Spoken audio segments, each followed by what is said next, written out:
As many of you know, I'm a huge proponent of using food when training dogs. The vast majority of dogs find it a reward, and we usually have some form of it around.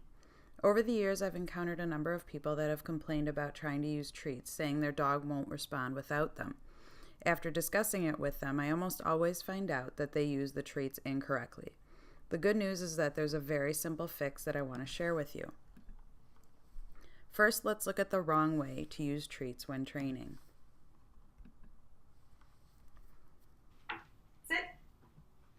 Do you see it? This is the stance I see most people in when they're working with their dog. The owner thinks they are teaching their dog the sit verbal command, but all the dog sees is the treat. Because the person is holding the treat in view, the dog thinks it's part of the command. Depending on how food motivated they are, it may be most or all the dog is paying attention to. I can't tell you how many dogs I've gotten to sit just by holding my hand like that. I call it the fake treat fingers. They all fall for it. The problem arises when the person stops holding the treat.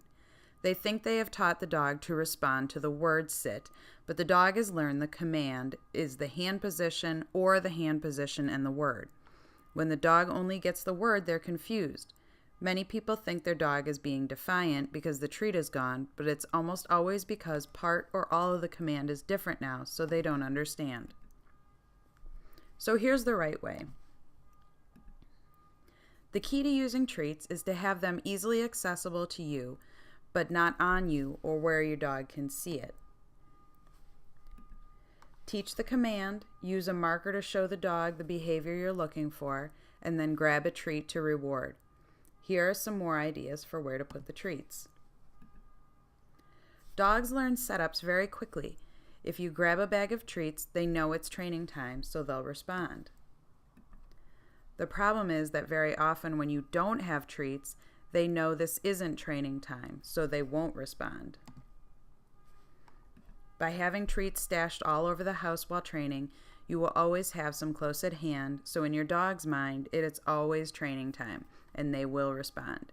As a side note, you will not have to have bags of treats on your mantle forever.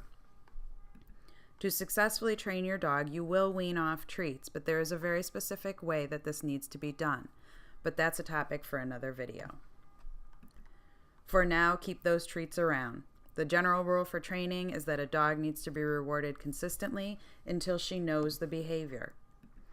We will also have another video on that topic, but what research shows is that it takes around 500 successful repetitions. I think that's a bit much, but it's definitely more than what I see average owners expecting from their dog. For some behaviors you teach, you will need a lure to get the dog in the position you want, so that is one exception. But when using a lure, you want to wean off of it as quickly as possible.